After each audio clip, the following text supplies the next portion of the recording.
찬송가 104장, 찬송가 104장, 곧 오소서 임마누엘.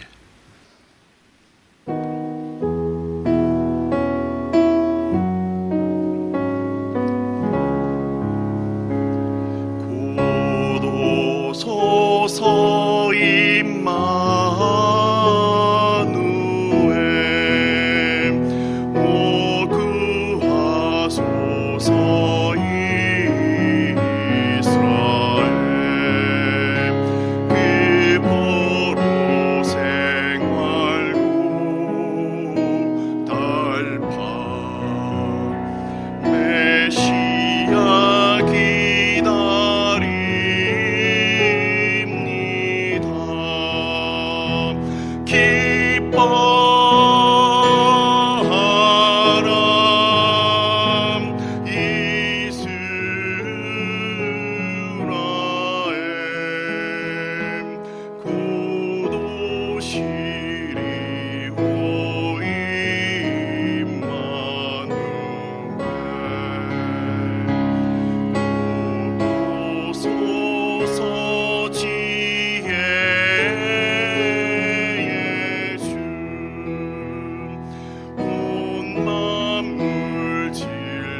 오늘의 말씀은 예레미야 29장 말씀. 예레미야 29장 15절로부터 23절까지 말씀입니다. 예레미야서 29장 15절로부터 23절까지 말씀, 다 같이 합독하도록 하겠습니다. 너희가 말하기를 여호와께서 우리를 위하여 바벨론에서 선지자를 일으키셨느니라. 다윗의 왕자에 앉은 왕과 이 성에 사는 모든 백성 곧 너희와 함께 포로되어 가지 아니한 너희 형제에게 여호와께서 이와 같이 말씀하셨느니라.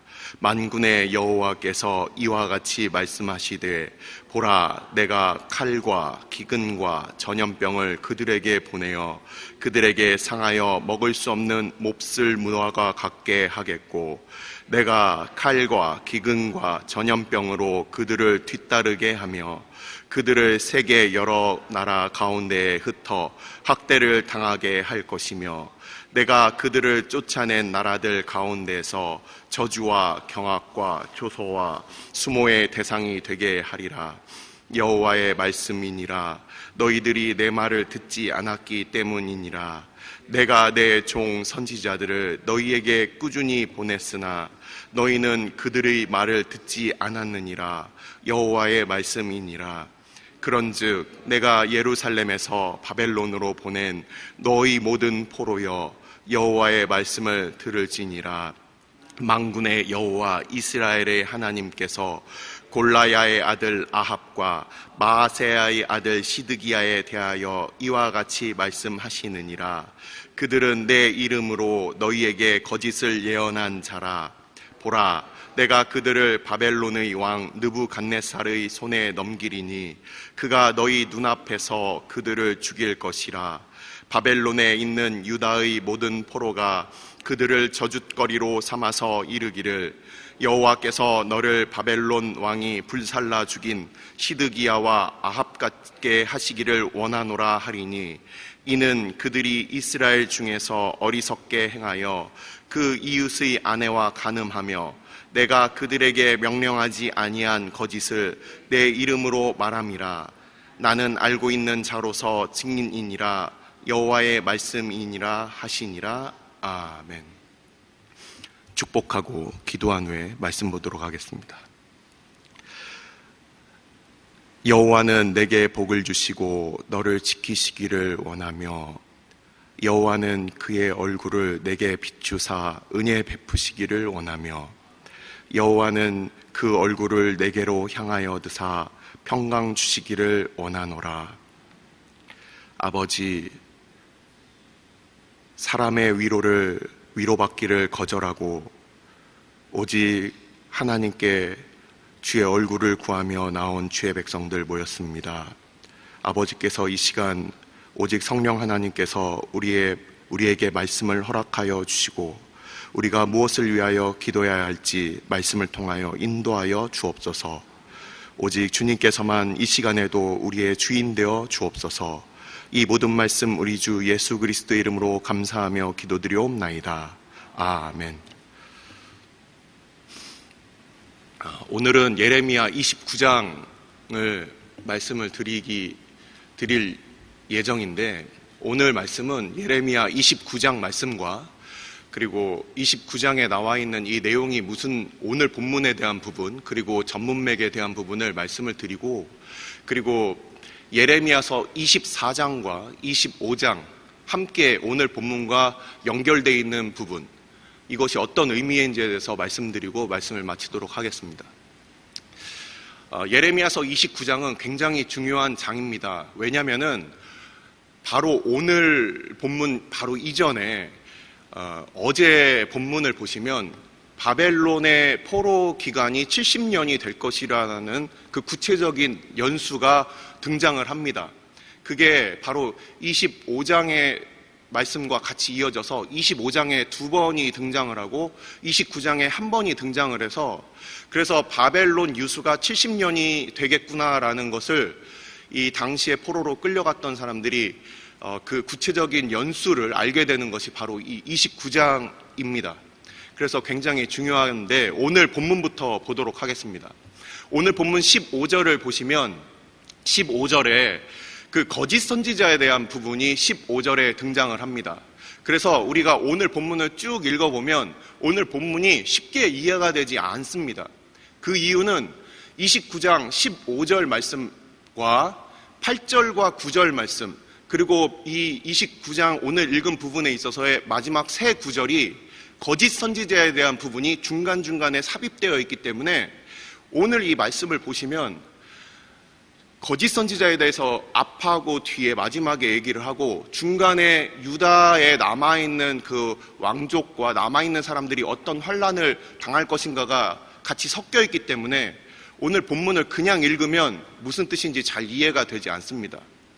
근데 오늘 말씀을 해석을 해드리면 실제 거짓 선지자들이 어떤 내용을 가지고서 이스라엘 백성들을 미혹을 했는지 지지난 주일날 말씀을 드렸는데 망하기 전에는 첫 번째 망하지 않는다라고 거짓말을 했다라고 얘기를 했습니다. 그리고 두 번째 망한 이후에 그 바벨론의 그 느부갓네살 왕이 쳐들어온 이후에는 금방 회복될 것이다라고 그렇게 말을 전했다라는 겁니다. 그래서 오늘 나오는 이 두 명의 거짓 선지자가 마지막 부분에 나오게 되는데, 아합이라는 인물과 시드기야라는 인물, 이 두 사람이 끊임없이 하나님의 그 말씀 앞에 뭔가 물타기를 하고 있는 겁니다. 하나님의 말씀이 예레미야를 통하여 이제 곧 심판이 있다 얘기를 할 때, 그때 예루살렘에 있었던 예루살렘에서는 바로 28장 말씀에 하나냐라는 이 거짓 선지자가 예루살렘에서 2년 뒤에 바로 회복이 있을 것이다 이렇게 거짓말을 전했고, 그리고 예레미야가 이 2차 포로가 끌려가서 바벨론에 끌려간 사람에게 이 서신을 통해서 말씀을 전했는데, 그곳에 있었던 이 아합이라는 작자와 시드기야라는 이 거짓 선지자 이 두 명이 곧바로 회복이 될 거라고, 예루살렘에서 하나냐 그리고 끌려간 그 포로들 사이에서 아합과 시드기야가 계속해서 거짓말로 하나님의 말씀을 잘못 전하고 있었다는 겁니다. 거기에 대해서 이제 오늘 이 29장의 말씀은 바로 이 예레미야 선지자가 바벨론에 끌려가 있는 그들에게 이제 편지를 하는 바로 그 내용이라는 것을 우리는 어제 말씀을 통해서 알고 있습니다. 자, 그 배경을 보시면 1절과 2절을 보시면 29장 1절과 2절에 보면 여고니아라고 하는 여호야긴 왕이 18세에 등극을 합니다.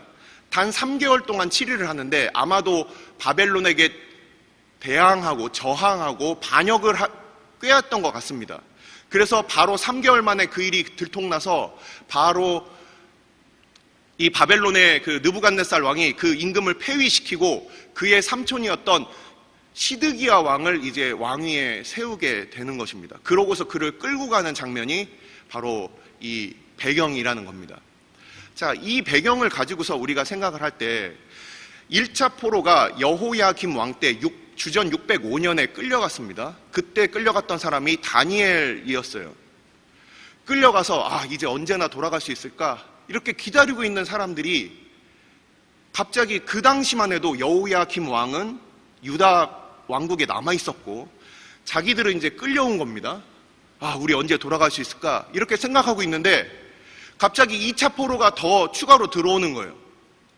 심지어 왕과 왕후와 내시와 그 모든 뭔가 이 예루살렘을 재건할 만한 능력자들이 다 끌려와서 더 이상 저항할 수도 없고 소망도 다 끊어지는 그런 상황이 2차 포로에 발생을 하는 것입니다. 그래서 2차 포로가 딱 발생을 하니까 이 사람들 가운데 마음이 무너지는 거죠. 우리 금방 돌아갈 줄 알았더니 2차 포로까지 오는데 우리는 그냥 일반 백성으로 끌려왔지만 우리 왕도 끌려왔네.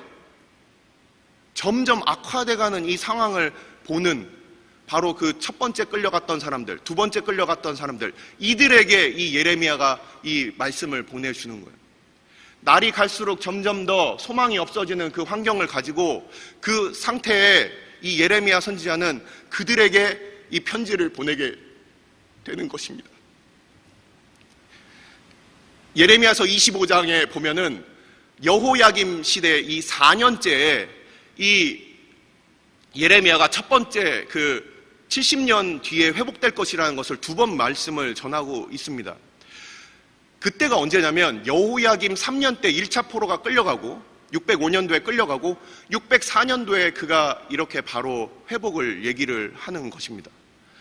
2차 포로가 끌려가면서 더 그 백성들이 절망을 느낄 때 그때 예레미야가 이제 70년 뒤에 하나님께서 정말 여러분들을 회복시키실 것이다 이렇게 얘기를 하고 있는 이런 상황이라는 것입니다. 그래서 이 예레미야 29장은 마음이 한번 무너지고 그리고 끌려가서 이제 왕까지 끌려온 상태에서 더 무너지고 있는 이 백성들을 향해서 하나님께서는 하나님의 때가 있다 그것을 말씀하고 있는 겁니다. 그래서 이 예레미야 선지자가 이렇게 29장의 서신을 통해서 그들에게 시드기야 왕이 느부갓네살 왕에게 보내는 외교 행랑을 통해서 그가 이 편지를 이제 보내게 되는 겁니다. 그것을 받은 이 이스라엘 백성들이 그 포로지에 끌려가 있는 이 이스라엘 백성들이 이 말씀을 듣게 되는 것입니다. 근데 그 중에서 여전히 거짓 선지자들이 바로 사람들이 혹할 만한 그런 그 거짓 예언을 하고 있는 거예요. 금방 회복될 거야.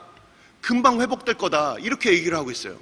하나님 앞에 그들이 범죄했던, 그 유다 왕들이 범죄했던 어떤 죄값도 그들이 받지 않았는데도 회복을 외치고 있는 거예요.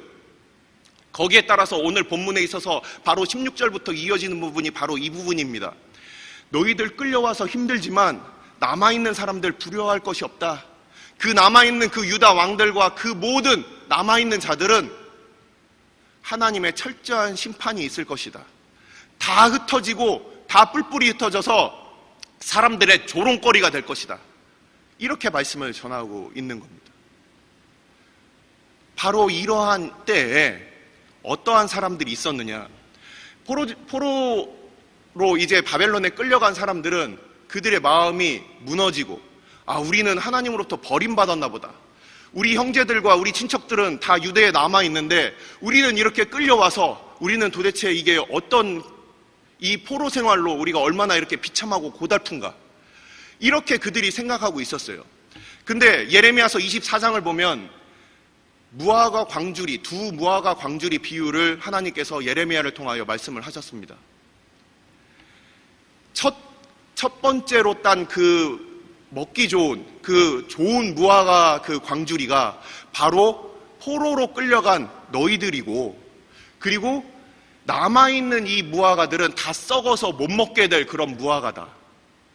그래서 오히려 하나님께서 그 포로로 끌려간 그 사람들을 향하여서 하나님께서는 너희들이 좋은 무화과다. 이렇게 얘기를 하면서 오늘 본문에도 이 남아있는 유다 왕들과 그 남아있는 백성들이 썩은 무화과라고 이렇게 얘기를 하는 거예요. 자, 오늘 말씀은 이 예레미야가 이 떠나 있는 사람들에게 계속해서 얘기를 하고 있는 겁니다. 여러분들이 그 한 구절 한 구절을 자세히 보시면 그런 표현들이 나와 있습니다. 어디에 그렇게 되어 있습니까? 20절. 그런즉 내가 예루살렘에서 바벨론으로 보낸 너희 모든 포로여 여호와의 말씀을 들을지니라. 이렇게 말씀을 하고 있어요. 지금 포로로 끌려간 사람들의 그 상황이 굉장히 비참하고 어려운 상황인데도 하나님께서는 오히려 너희들이 내가 택해서 너희들을 지금 보존하고 있다라고 얘기를 하는 겁니다. 눈으로 볼 때는 그 모든 상황들이 절망적이고 포로로 끌려가서 그래서 비참한 상태를 누리는 것 같지만 오히려 하나님께서는 그들을 보호하신다라는 거예요. 그 이유는 무엇인가? 그 이유는 무엇인가? 우리는 이 70년이라는 이 포로 생활을 그냥 70년이 지나갔구나 이렇게 생각하시는 분들이 많은데 그 분명한 이유가 있습니다. 우리 한번 찾아보겠습니다. 역대하 36장 21절 말씀. 역대하 36장 21절 말씀입니다.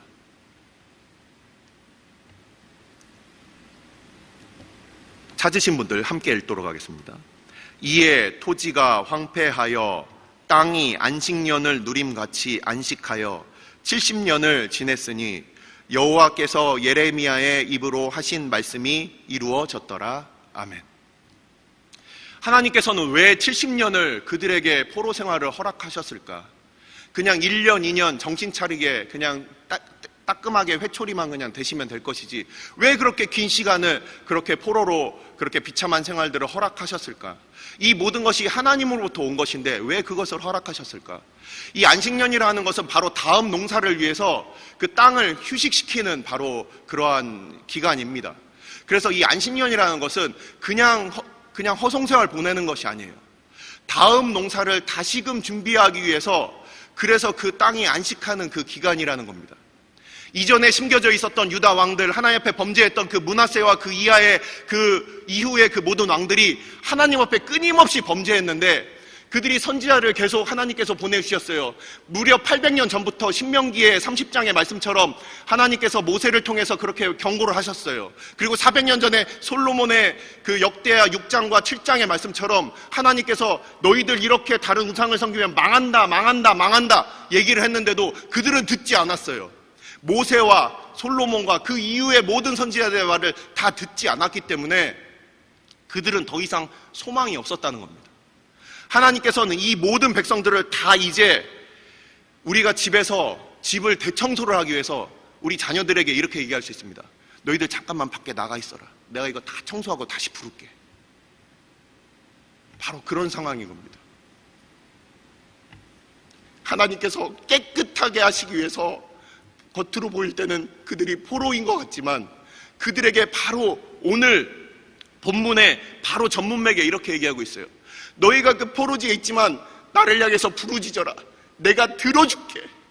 너희들이 나를 찾아라. 내가 만나주겠다. 오히려 예루살렘에서 하나님을 만날 수 없었던 그 죄악된 시설을 다 이제는 내가 청소해버리고 내가 오히려 너희들을 만나주겠다. 내가 그 포로의 그 땅이지만 내가 너희들을 만나서 나는 너희의 하나님이 될 것이야. 바로 그 말씀을 이들에게 위로로 전해주시는 것입니다. 우리는 역대하 6장의 말씀을 잠깐 제가 찾아서 읽어드리겠습니다. 역대하 6장 38절 39절입니다.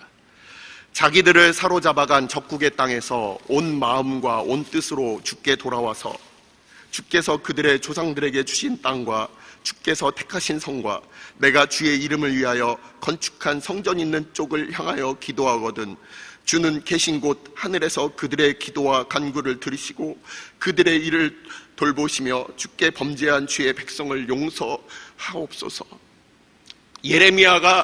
예레미야의 이 그 말씀처럼 그리고 이 솔로몬에게 주셨던 하나님의 말씀처럼 끌려갔던 다니엘은 하루에 3번 항상 그가 예루살렘을 향해서 이 말씀을 가지고서 그가 지고지순하게 그렇게 기도하는 겁니다.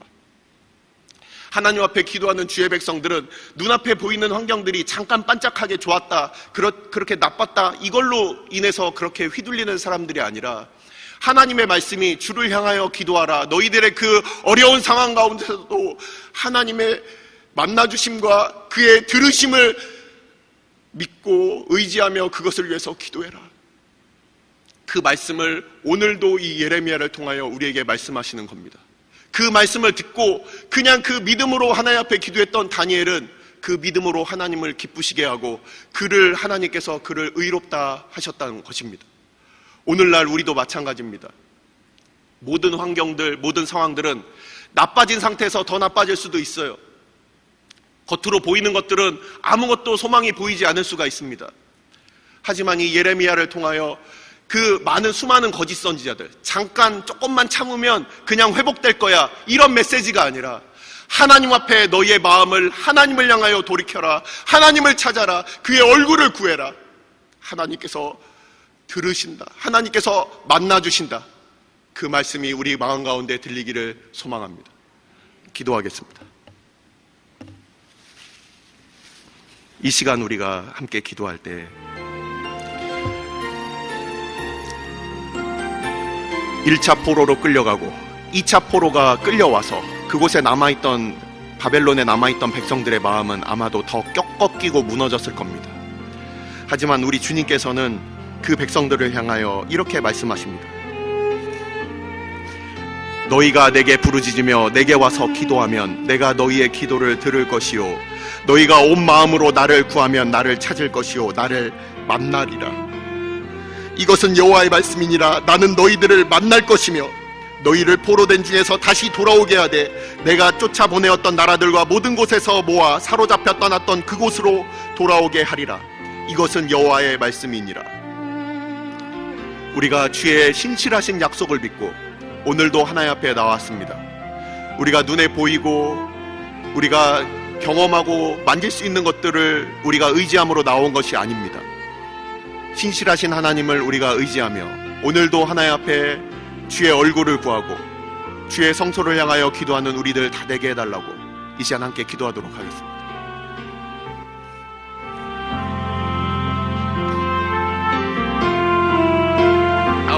아버지께서 주의 백성들 오늘도 불러주시고 아버지 주께서 우리로 저희들 아버지 주의 말씀을 저희들 듣게 하여 주심을 감사를 드립니다. 아버지께서 주의 백성들 오늘도 불러주셨사오니 하나님 우리의 상황과 우리의 형편을 바라보지 아니하고 주의 얼굴을 구하며 하나님 앞에 아버지, 주의 들으심을 믿음으로 아버지 앞에 부르짖는 주의 백성들 다 되게 하여 주옵소서.